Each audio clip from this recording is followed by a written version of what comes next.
Hello, welcome back to Risk. Last time I was talking about the Belt and Road Initiative, and we started discussing the different risks, the geopolitical risks, and the whole narrative around the risks that China in constructing infrastructure in developing countries is building its influence, and of course the American narrative that this may lead to geopolitical leverage because of Chinese companies operating ports and other important critical infrastructure. So we're going to continue today talking about what are the other identified risks and how can we drill down and understand these case by case. So I'll continue reading from this chapter on the Belt and Road Initiative.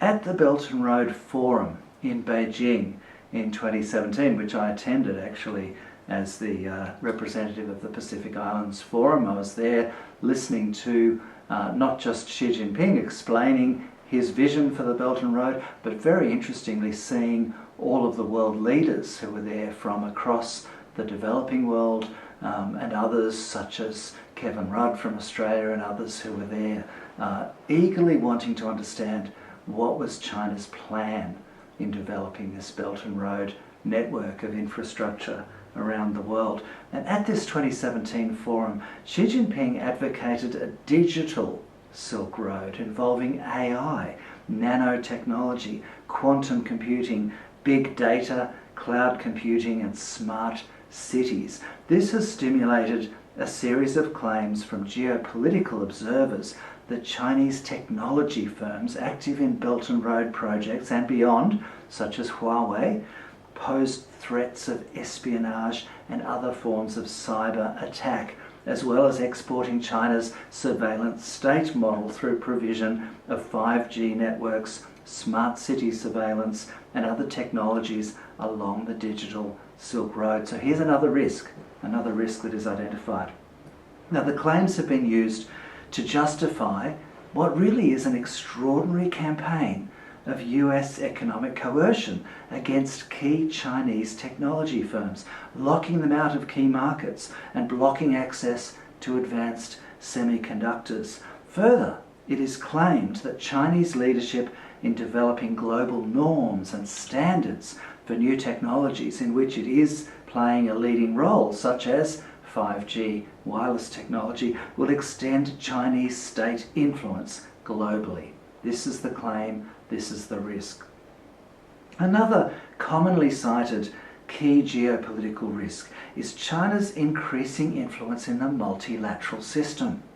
During a period of waning US enthusiasm for the compromises inherent in multilateralism, so just as the US seems to be walking away from many aspects of the UN system, China is doubling down and therefore will have more influence in the UN system, at the same time as rolling out primarily bilateral Belt and Road projects. China has claimed its international engagement is committed to strengthening multilateralism. A key case was the establishment of a new multilateral development bank headquartered in Beijing, the AIIB, the Asian Infrastructure Investment Bank, to address the Asian deficit of financing for sustainable development.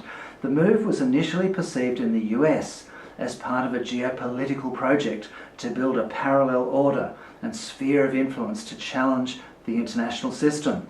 Academics were writing at the time that the AIIB was established that this was a real threat to the US Bretton Woods system of international, US-led I should say, Bretton Woods system of international financial institutions.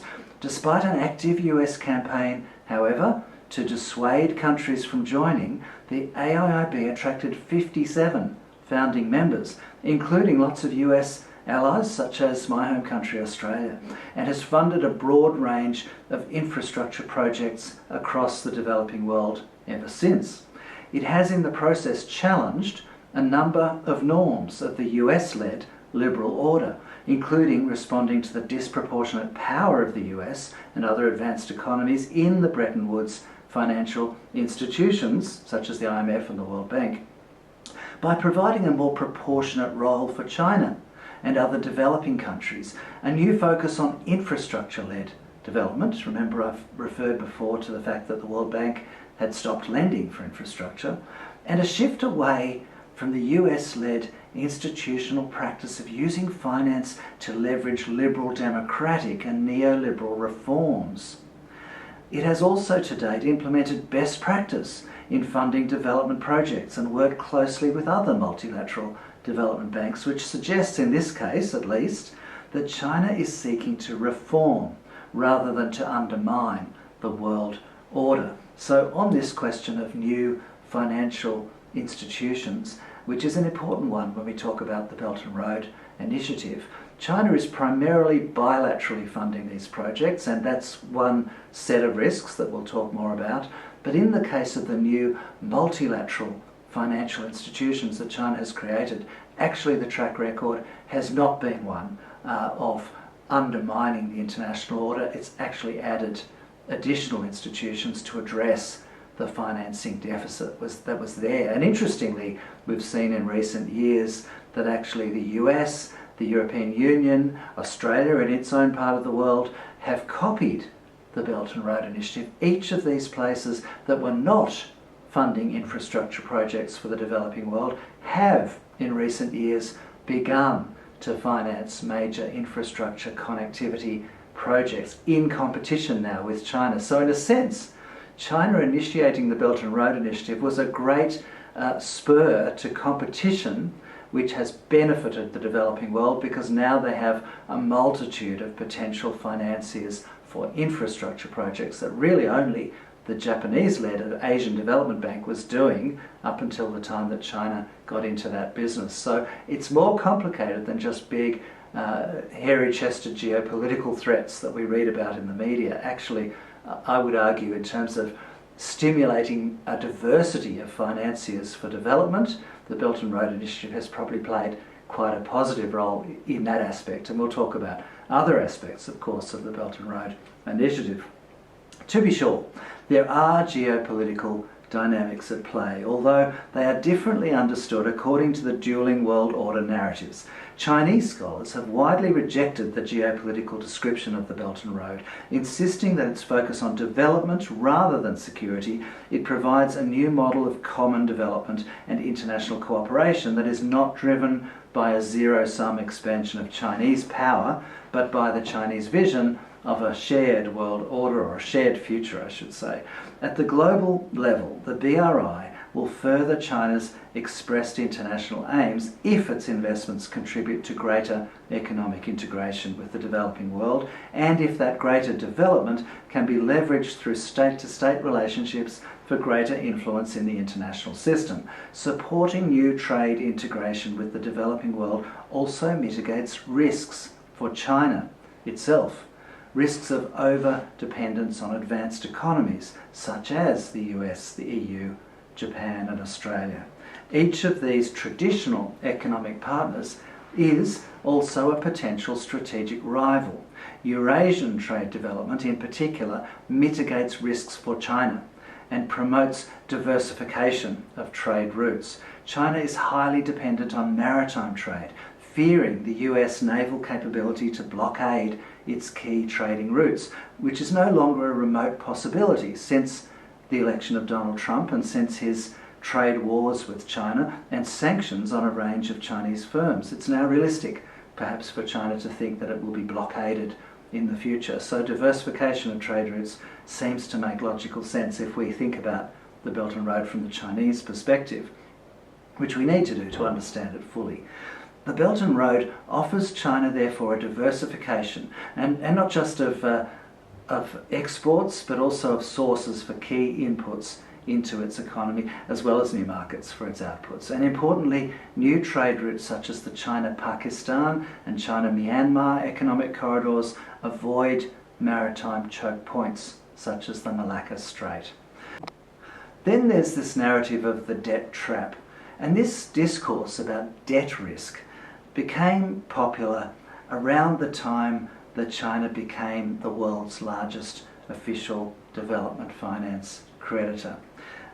It's been challenging to assess this given the unprecedented confidentiality around much of the Chinese lending to developing nations. While these nations have difficulty attracting development finance, Chinese state-owned financial institutions, chiefly the Exim Bank, the Export-Import Bank of China, and the China Development Bank, appear to have established frameworks for risk management that position China to use its asymmetric power to insist on terms and conditions for loan agreements that more closely resemble commercial loans than international norms for sovereign debt markets. Because these terms are rarely publicly available, there is a lack of understanding of the dynamics at work. A study of 100 contracts between Chinese state-owned lenders and developing country governments found that the contracts tended to be highly standardised, but also to have a number of novel terms requiring high levels of confidentiality, repayment preference over other borrowers, featuring lender-controlled offshore accounts, and cancellation, acceleration and stabilisation clauses that potentially allow lender influence over debtor domestic and foreign policies. So this is what stimulates the concerns. Now, even if such terms may prove unenforceable compared to their commercial counterparts, they do raise questions about China's asymmetric influence and whether debtor nations are taking all factors into account in assessing their debt sustainability risk. China signed up to the G20 Common Framework for Debt Treatments in 2020 and therefore may find it difficult to insist on repayment preference, given a commitment has been made in the G20 framework to coordination of debt relief with other creditors. At the time of writing this, a significant number of developing countries were facing debt crises. This has happened since COVID in particular, including some with relatively high levels of debt to China, such as Pakistan and Sri Lanka. But these crises in these countries were broader in cause and characteristics than simply the narrative that it's all about China risk. And they were being considered by all of the major multilateral development agencies in terms of managing the debt risks of these countries. Whether China will in future have particular geopolitical leverage across the multilateral development agencies, matching what has been historical US leverage over those institutions, still remains a matter of conjecture rather than evidence. Through the Belt and Road Initiative, China certainly appears to be gathering bilateral leverage with a wide range of partners, and that's part of the reason for the concerns that some observers have. Not all of the risks associated with the Belt and Road can be classified as geopolitical in nature. On closer examination, experts and others looking at this question have found that many of the risk factors in relation to Belt and Road projects reflect local conditions, and local governance are therefore too diverse to be simply intrinsic to the Belt and Road Initiative itself, although to be sure, opaque deals between China and partner governments and poor business practices of some Chinese firms generate local scepticism and resentment in some places. A diversity of Chinese actors, often pursuing provincial or enterprise level goals, are enveloped in this Belt and Road narrative. So there's this narrative as if every Chinese company is involved in the Belt and Road, for example. And so when they get caught up in that narrative, it's possible that where a company is pursuing goals and activities that don't match best practice, that they're actually undermining Chinese state goals by fueling, for example, corruption at a local level, environmental degradation, or even conflict in places such as Myanmar. This underlines the complexity that's at work and the inadequacy of grand generalisations about something as all-encompassing and relatively vague as the Belt and Road Initiative. There is a diversity, from well-structured and implemented projects, some really good projects, through to some poorly designed and problematical projects. And that's where I start from my approach in analysing the Belt and Road, that there is a diversity of cases, a diversity of actors. Some of them are state-owned actors, and so should be scrutinised in that sense, that they are the state acting, but also there are private sector actors who may in some cases be undermining the reputation of China. In some cases they're doing excellent work as well, so it's a question of diversity, as always actually, and as always diversity is simplified into narratives that sometimes make us think that every single Chinese project on the Belt and Road is the same. Well, they're just not. Chinese finance may be contributing, if not dominating, a looming debt crisis though. World Bank research estimated up to 1/3 of low-income recipient countries may have higher debt to GDP ratios at risk of debt distress as a result of the Belt and Road lending. So this is one of the problems of the Belt and Road lending in those years leading up to COVID and the international debt problem that has become the overhanging problem since COVID. Although in most cases, to be fair, China was not the major source of debt finance for most of these countries. Until recently, China has become the major player. The debt trap and militarisation narrative described in relation to Sri Lanka, for example, where there's been this very strong narrative that the Sri Lankan port at Hambantota was a debt trap and could be militarised, as we heard Vice President Pence claiming years ago. This has been debunked. There are many academic studies, and I read several of them. There are many academic studies that demonstrate that actually that Sri Lanka case was much more complicated and was much more about decisions that were made in Sri Lanka about managing their debt and an agreement at the end of the day that the Sri Lankan government, for better or worse, was comfortable with, and rather than China enforcing some solution on Sri Lanka. Debt problems in Africa have been found to be more the result of private sector bondholders than Chinese lenders. The narrative of Chinese debt diplomacy, nevertheless, does remain prevalent. We still hear about these Chinese debt traps, so we have to be cautious about generalising. Less alarmist claims have also been made that Belt and Road infrastructure connectivity will construct trade dependencies on China for recipient countries, and indeed preliminary studies demonstrate that Belt and Road projects have tended, while reducing inefficiencies and barriers to trade, so they're popular amongst economists, they have tended to result in Chinese exporters benefiting more than trading partners. And this we perhaps might expect, because China is a very efficient exporter, so if it builds more trade connectivity, China will probably benefit more than the other party. And the question for all of us, and the question for all other countries other than China, given the scale of China, is to figure out how can everyone benefit, how can we all benefit from this trade connectivity and not one side benefit more than another. So there is a real issue here to look at. Kenya, for example, suffered a 106% deterioration in its trade balance with China between 2013 to 2021 after the construction of a series of Belt and Road projects. And Kyrgyzstan suffered a 47% deterioration in what was already a massive trade imbalance. Myanmar, on the other hand, enjoyed a 52% improvement in its trade balance with China in the same period, halving its deficit from $4.5 billion to $2.5 billion, largely because of oil and gas pipelines and other Belt and Road infrastructure connectivity projects. Risks on the Belt and Road, therefore, needs to be examined at the project and country level, utilising multidisciplinary contextual evidence in order to really understand how these risks are generated and to what extent they reflect Chinese geopolitical power or multi-actor agency. You know, what's actually going on? Who are all the players, rather than just looking at one of the players in the game. The Belt and Road Initiative is bringing Chinese finance and project implementation to business environments in which risks already exist and which may be exacerbated to generate or deepen security, debt, governance and corruption problems.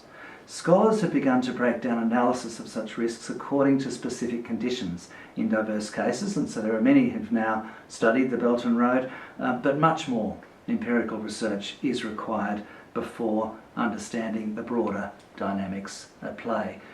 There's even more to say about the Belt and Road Initiative. It's very important. It should not be discounted, and it should not be generalised as just a whole lot of debt traps and a whole lot of security problems. We really need to drill down and understand this better, because so many countries across the developing world are negotiating and continue to be engaging with China in building Belt and Road projects. They see benefits, And in many cases there are benefits, in many cases there are risks. So we need to have an open mind and an evidence-led approach to this. So I will continue to talk about the Belt and Road Initiative next time. Thank you.